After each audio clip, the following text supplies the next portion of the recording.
Welcome to the Spilled Ink and Coffee Show, where we take book discussions to a new level. We don't just read books, we interview them, journal about them, sip coffee, spill thoughts, and explore stories on and off the page.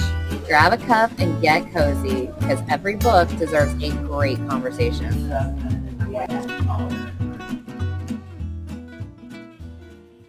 Hi, friends. I thought it would be a great idea to do a quick walkthrough of my 2024 reading journal to show you where I started and what really got me into reading. Now, this is a little bit of a mess. It was an ever-evolving process. How it started is definitely not how it finished, but I still love it because it got me into this whole reading journey, and I can't wait to share it with you. So, starting off, I set a goal of 50 books. I thought that was actually a huge goal. I didn't think it was something I was going to actually be able to meet. Turns out I did, and I ended up with 112 books. The colors really are a vague attempt to match the color of the book cover. Sometimes it worked out really well, sometimes it didn't, but that was my goal. It doesn't really match anything else. Then we move on. This is my rating system. Nothing fancy, just your typical 1 to 5 star. I did think it was a cool idea to track the days that I finished a book. While it started off great, by the time I got down to July, August, September, it was a little hard to keep track of what was where. So I actually changed this up in my 2025 book journal, so it's a little bit easier on the eyes and to glance at and understand what's going on. This kind of looks like some strange Doppler effect. I then also tracked all of my titles, authors, and dates that I finished a book. One of the best problems I had was I had to add in a little foldable extra page because I read so many books. So loved that problem for me. Hopefully this year I planned a little bit better. Then we come to my bookshelves. Again, I made a very valiant attempt to match the color with the cover of the book. Sometimes it worked, sometimes it didn't. But again, another great problem, I had to add in an extra page of books. I'm also a huge stamper, card crafter, paper crafter. So anytime I get to add in kind of my stamps from my stamp sets, I'm super excited about that. I did do an A to Z reading challenge. I set it up the same way in my 2025 journal. I didn't get to X and Z, so that's a goal for this year. I think maybe next year I might leave out writing in the titles and just put the book cover of the first letter. I don't know. I'm trying to figure this one out. This is the pages that I read each day. So it's one of my favorite things to do first thing in the morning with my cup of coffee is to come in here and record how many pages I read the day before. Sometimes it's super exciting. Yes, I read 106 pages. And other days it's like, oop, there was 9. So, but it lets me kind of look back and see, okay, what was going on that this wasn't my day? And one of my favorite things to do, gives me so much satisfaction, is the printing out and using my Canon IV printer to print out my book covers.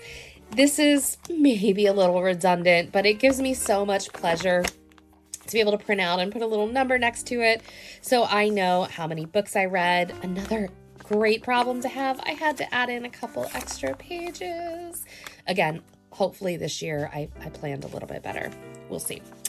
And then I have a page for every single month where I tracked how many pages I read just so I could see a visual kind of bar graph. But you can see again, this is a perfect example of where things started to evolve. Round about April, May, you can see that I really started to change things up because I was like, meh, I like seeing the numbers, not just like having to guess down which one. So you'll see after that, come May and June, July, I started adding in the number of pages that I read, and also the highlights coordinate to the colors of the books in theory. And then, okay, here's where things got fun. So this is ultimately why I wanted to start this, was to journal and write about the books that I read. So I started off pretty simple. Book cover, title, dates read, format, author, moved into, 1 to 5 star review and a quick little blurb. But the English teacher in me just couldn't leave it at that. And I found myself writing a lot more than kind of what I originally thought I would. So this definitely evolved throughout the year into kind of what I do now that's able to let me be more creative. So I'll get there. I'll show you all what I do now that allows for a little bit more creativity and some room for writing. I did have some book awards at the end of the year.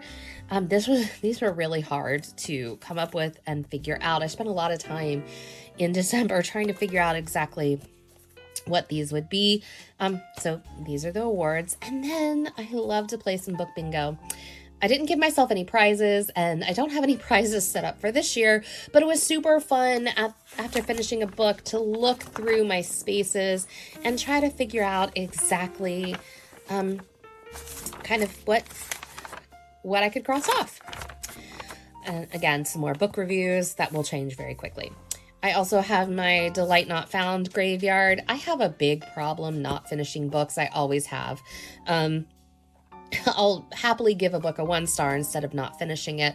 So it wasn't too many, only 2. Although this one, man, everybody raves about this and I just couldn't get into it. So let me know if maybe I need to hop in and give this one a try again. I'm not trying this one again. Not happening. So again, just kind of the simple version that eventually evolved into something much more. This was my 2024 TBR. Again, I was super excited to get to use some of my stamps. And you'll see I didn't quite take care of everything. A lot of these transferred over to my 2025 TBR. I did cross off the Book of Longings already. I loved that book. So as we approached May and June, I realized I had a lot more to say than just kind of a real quick blurb. So it evolved into this. It was quotes and then a review. I found that there's so many amazing things that are written that I wanted to remember and be able to go back and check out.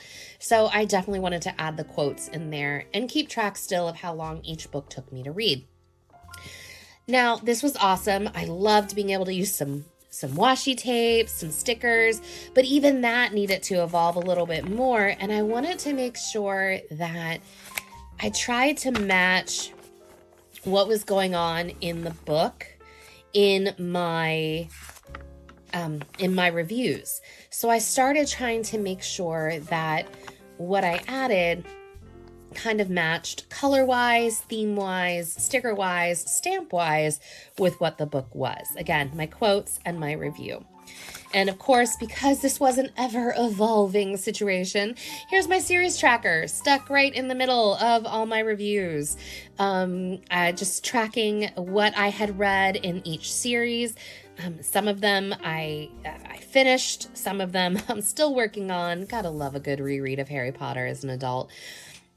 And some of them, there's still more books that will be added to the series. So kept this.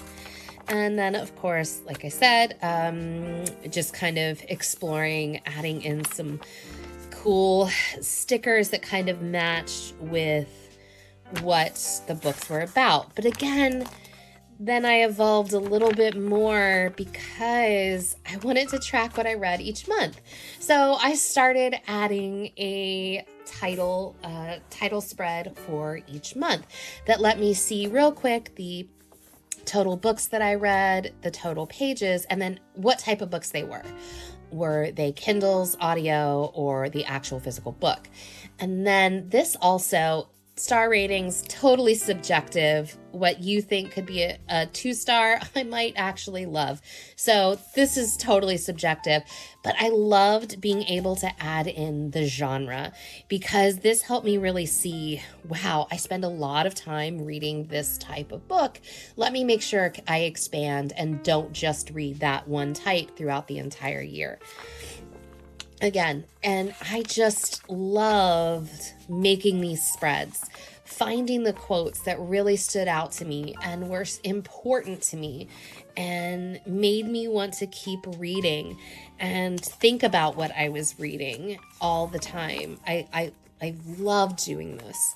It made me want to grab some of those books that had been on my bookshelf for a while that I hadn't really gotten a chance to dive into. So I love that about this. And then, it just goes on and on. I'm not going to bore you. Too late. I already have. And then just to end, I ended the year with my top 5 choices. This was so hard for me to pick, but I could not pick The House of the Cerulean Sea. The Chef's Kiss, as far as books go. Loved the second book. Everything about this series is, love it. If you haven't read it, go buy it, go read it. And then my yearly stats, just kind of as a snapshot of each month where things, you can tell where I started. Ooh, I had a really good summer and then things got busy. But man, I was so impressed with myself that I read almost 44,000 pages. Like, that's mind blowing to me that I made the time and gave myself that time to be able to read those books. And then the fact that I read 344 days. My goal this year is to read every single day. So far, I'm hitting that. We'll see if it continues. Well, that is my fun and exciting book journal that I love so much. I love flipping through it, reminding myself of the amazing books that I read all last year. If you have any questions or want to see more, make sure you like and subscribe. And thanks so much for joining in. Bye. That's a wrap. Time to close the book on today's episode. I'm Rachel. And I'm Casey. If you had fun, hit the like, follow, and subscribe. Make sure you click on the bell icon. You can also email us at spilledinkanccoffeeshow@gmail.com. Send us your questions, tell us what you're reading, or share what we should dive into. Until next time, keep your coffee hot and your pages turning. Bye, guys.